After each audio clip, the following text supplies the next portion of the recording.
I'm generally going to ask you the question, and it's about this whole discussion around life and livelihood, people wanting to get back to the normal lives. It's been a long time, and perhaps maybe even dropping their guard.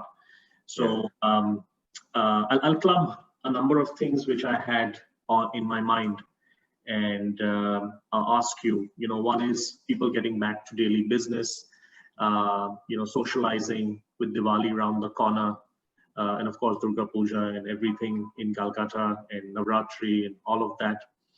A lot more socializing, a lot more, card parties, food home deliveries, and grocery, whether I wash it or I don't need to wash it anymore, fruits cleaning, etc., etc.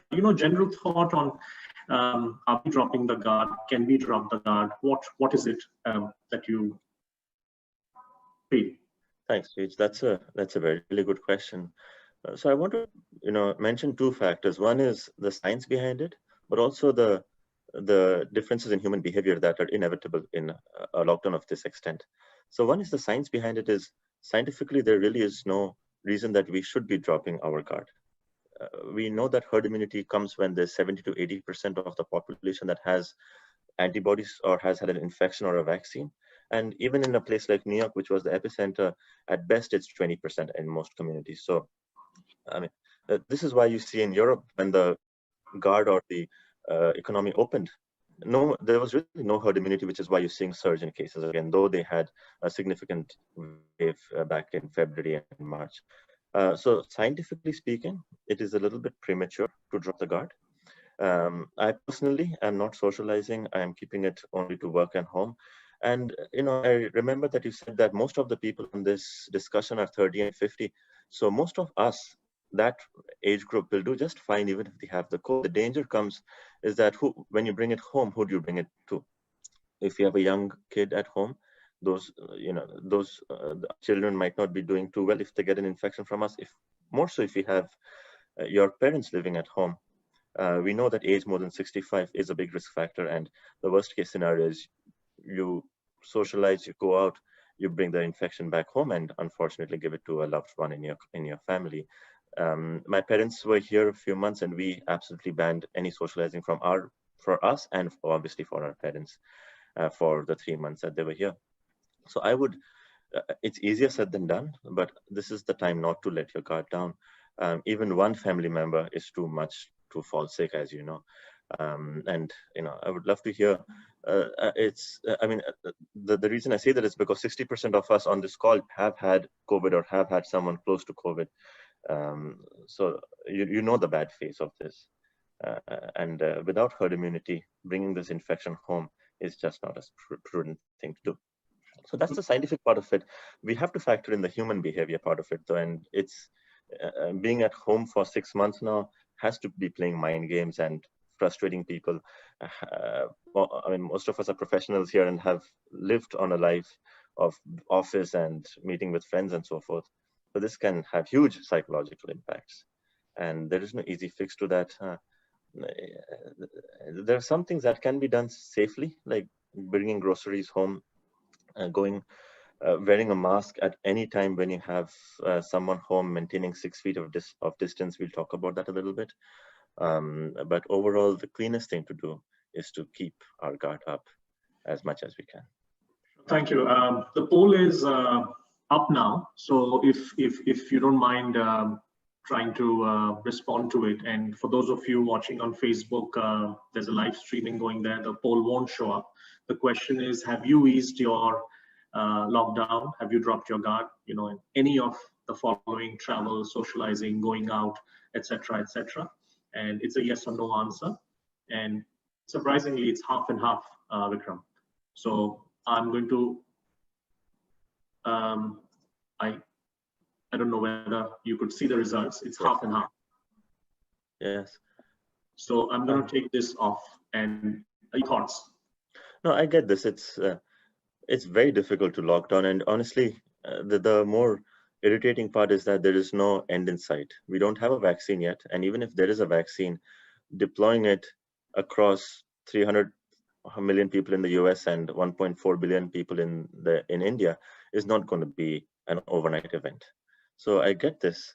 If you are committed to easing your lockdown, I would suggest that you do it in as safe a way as possible. And we'll come to some infection control measures that you can practice. Travel is always risky. Remember, traveling in a plane, even though the planes nowadays have really advanced filtration technology, it still is a risk factor. You're still in a closed environment with hundreds of other people. So non-essential travel should be looked down upon. And if you have to socialize, I would say that do it in as safe a way as you can. The best practice being not to, especially if you have at-risk people at home. Since you touched upon travel, we may as well finish that section. And if you want to add anything about travel safety, we can probably finish that and then move to the main section, which is medical learning. But I also have a personal question, if you allow me to ask, but after the travel part. Okay. So let's stick to air travel, because that's where the most of the data is. So air travel is risky, no question. You are, like I was mentioning, in a closed environment with potentially up to hundreds of other people with closed ventilation for hours on end. So I would suggest non-essential travel be clamped down as much as you can. Of course, there is an essential travel. For God forbid you have a family member who's sick in a different city and you have to visit, that I would call it essential travel. So if you have to travel, you should be taking some safety measures to it. One is starting not just in the plane, from the airport where you have a large congregation of people entering into a closed space. Masking should be there, preferably N95 masks. So Jeej, if I have the chance, I would like to just discuss what are the different types of masks and what they do. We are going to ask you that question, but go ahead, we can do it now. Okay, so there's different types of masks. The simplest one is the cloth mask. Please remember that is good for controlling. So if you have an infection, that cloth mask decreases the amount of infection you would transmit to a friend or a neighbor. It does not protect you. The surgical mask, similarly, the N95 mask, which is tight and honestly quite difficult to wear for hours on end, is the mask that protects you if a person around you is infectious and coughing and sneezing.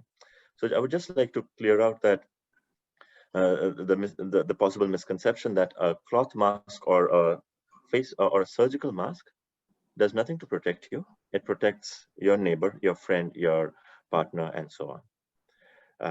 So back to the airport. As soon as you're entering the airport, you should be, if possible, wear an N95 and wear a face shield.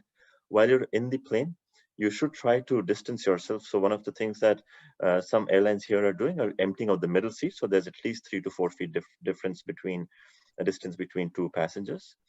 You remember the air vents on the top where you have the fans. You should try and direct the fans away from you so that you don't have fresh air blowing into your face, and consider using a face shield as well.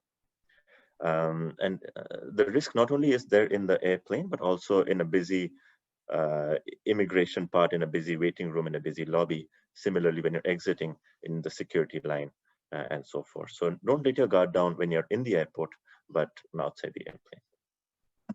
So what I'm taking away from this is N95 mask is really the gold standard, but you don't have to wear it all the time. Wear it when you are exposing yourself to a situation. And when everyone wears a mask, there is more efficiency in protecting ourselves.